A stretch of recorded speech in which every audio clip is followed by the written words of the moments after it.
ఇగో ఒక ముచ్చడి చెప్పాలంటే అసలు ఇప్పటి పెళ్ళిళ్ళు ఎట్ట జరుగుతున్నాయి ఉల్లా ఎంత సాంప్రదాయం పెళ్ళి అంటేనే. కానీ ఈ నడమ ఏ పెళ్ళిళ్ళు చూసుకుంటున్నైతే చిరాకు అవుతుంది. ఏం పెళ్ళో ఏమప్ప అని అనిపిస్తుంది. కానీ ఏందో చక్కగా జరుగుతున్న మంత్రాల ధారణ పక్కకు పెట్టి ఈ ఫోటోగ్రాఫర్లు వీడియోగ్రాఫర్లు చేసే ఆడావిడే ఎక్కువైపోయినది పెళ్ళిలా. ఇది చూస్తానికైతే మస్తు చిరాకు అనిపిస్తుంది. కానీ ఇక ఇది ట్రెండ్ అంటారు పోరగాన్లు ఏమన్నా అంటే. మళ్ళీ ఇప్పటోళ్ళు ప్రీ వెడ్డింగ్ షూట్లని లెక్కలేని ఆరవాటాల మోజుల వాడి బాగా తిరుగుతున్నారు. కానీ ఇప్పుడు గమ్మత్ ఏంటంటే ఒక పెళ్లి కొడుకు పెట్టిన కండిషన్లు చూస్తే ఓ షాక్ అవుతారులా మీరు.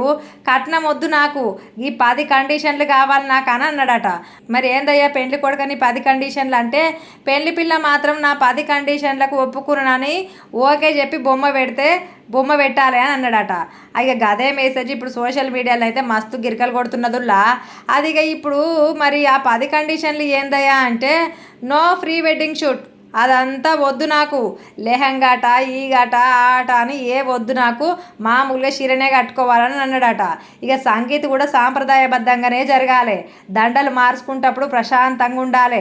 పూజారు చేసే తంతుని ఎవ్వరు ఆపొద్దు. ఫోటోగ్రాఫర్లు వీడియోగ్రాఫర్లు జోక్యం అస్సలకే ఉండొద్దు. అభ్యంతరంగా ఉండే ఫోజులు అడగొద్దు. నన్ను స్టేజ్ మీద వేదిక మీద కిస్సులు పెట్టుకోండి అగ్గులు ఇచ్చుకోండి అని చెప్పొద్దు. పెళ్ళి పగటిపూటనే జరగాలి. పెళ్లి తంతు సాయంత్రం కల్లా మొత్తం ఎక్కడిదక్కడ అయిపోవాలి, అప్పగింతలు కూడా అయిపోవాలి అని అన్నాడటనుల్లా. ఇక చూసిండ్రా గిట్లకి పెండ్లి కొడుకు పెట్టిన పోస్టు తెగ గిరికలు కొడుతున్నదుల్లా సోషల్ మీడియాలో. ఏంది ఈ పాత పద్ధతిలో గోరా అని కొంతమంది అంటున్నారట. గిట్నే ఉండాలా మరి, ఇప్పటి లొల్లి అంత బాగాలేదని కొంతమంది అంటున్నారట. కామెంట్లు పెడుతున్నారు. మరి ఈ కండిషన్లు కరెక్టేనా మరి పెండ్లి కొడుకు పెట్టినాయి? మరి మీరేమనుకుంటున్నారు? ఎక్కువ పెట్టిండా తక్కువ పెట్టిండా? కరెక్టేనా?